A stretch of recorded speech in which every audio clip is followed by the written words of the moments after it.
5 years ago, I started selling Lego out of my house, like a completely normal adult with a completely normal hobby. Somewhere between then and now, I quietly accumulated 10,252 euros worth of plastic bricks that not one single human on planet Earth wanted to buy. And I only found out because I got an AI to go through my books like a disappointed accountant who just found the receipts. This is that story. My real numbers, my real mistakes, and the one change that gave me the best month this store has ever had. Right after the part where I found out I've apparently been running a very expensive brick museum. Okay, so a quick who am I for anyone new. My name is Stefan and this is SV Brick Shop. And yes, before you ask, no, I don't know what my living room looks like. I sell Lego parts and minifigs on Bricklink and BrickOwl out of my house here in Belgium entirely as a side hustle around a completely unrelated 9 to 5. So, if you're also a kind of person who also runs something on the side while pretending to pay attention in meetings, welcome, you're home. Hit subscribe because we're the same. So for most of the last 5 years, this store did the thing every side hustle does when nobody's watching it closely. It just existed. Half an order a day on average. Some months it felt like a real business. Most months it felt like a very well-organized hobby that occasionally paid for itself. And honestly, that's fine for a while. When you got a few hours a week in a full-time job, it's fine is a perfectly reasonable place to live. But this summer I got curious in a way that was gonna cost me either nothing or my entire ego. I handed the whole business, 4 years of orders, every single listing, to an AI. And I told it, don't be nice about it. So here's the first thing it handed back. And I want you to sit with this number for a second. 78.8% of my inventory had never sold. Not slow moving, not give it time, never.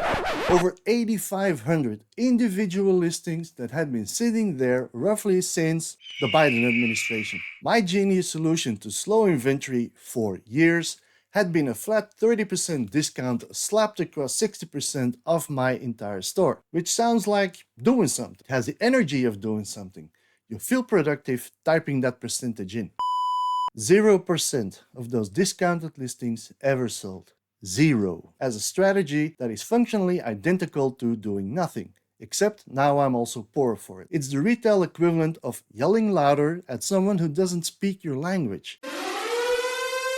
The volume was never the problem. So if you ever run any kind of shop and thought, I'll just throw a sale on the stuff that isn't moving, comment below, because I promise you, you and the past me have more in common than either of us would like to. What actually worked was something I genuinely could not have done by hand. Sorting all 11,000 listings into tiers based on actual sales velocity. Top sellers, don't touch them. Dead weight, discounted hard. Everything in the middle judged on its own merits instead of one lazy blanket rule. Thousands of individual decisions made consistently in an afternoon instead of never happening at all because who has the time? Oh, and here's a very fun follow-up gut punch. My own sales history could only tell me what worked for my buyers. It had absolutely no opinion on whether I was priced right compared to the rest of the European market. So the next step compared every item against actual market data. And it turns out I've been wrong in stereo. Some of my best sellers were underpriced. People were buying them anyway because they needed a part and I was just leaving money sitting on a table like an idiot at a buffet. And meanwhile, a chunk of the stuff I'd already fire saled down to 30–40% off had gone too far the other way and was now under the market price.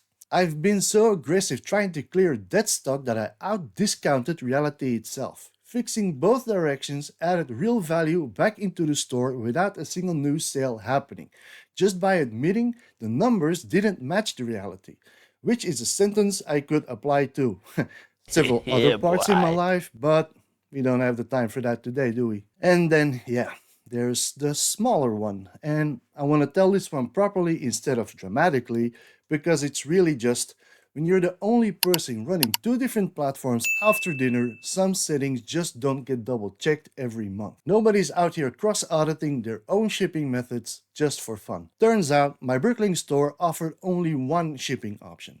And of course it was the expensive one, even though cheaper options had been sitting right there on Bricklink the entire time.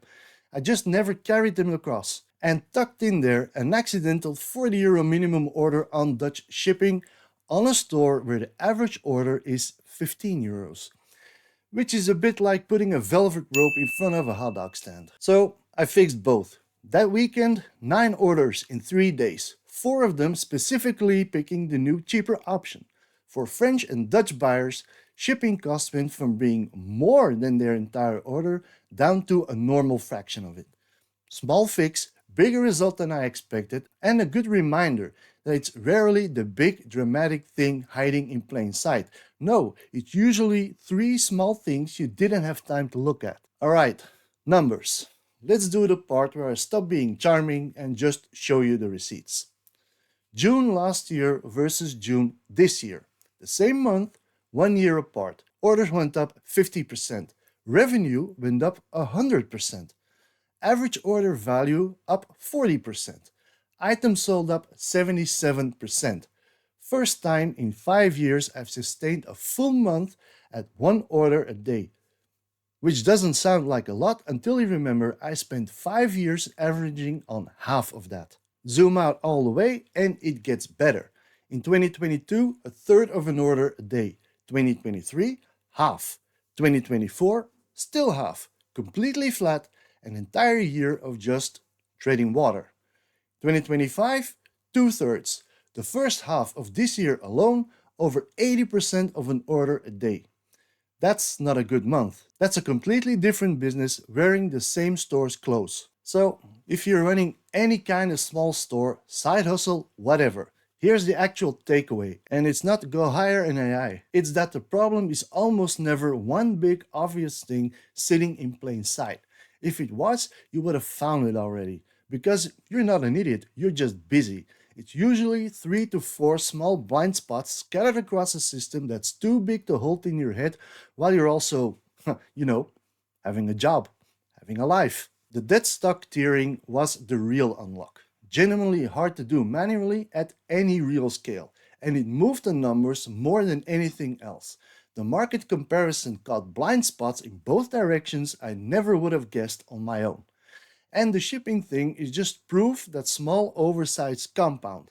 Not because you don't know what you're doing, but because nobody has the time to audit everything every month alone on top of a full day job. So, if any of this sounds like you or your store, genuinely drop me a comment in the comment section below, because we're the same. So, if you want a follow-up where I actually show you the tools and the exact prompts I used, please subscribe to the channel, because that's what's coming next. And I'm not gonna make you dig through my comment section to find it. If this even helped you a little, a like genuinely does more for this channel than you think, and costs you nothing except the 2 seconds it takes to admit I was right about the discount thing. And if you wanna see what's actually selling right now, completely undiscounted, thank you very much, SV Brickshop links are down below. Thanks for watching, and I will see you in the next one.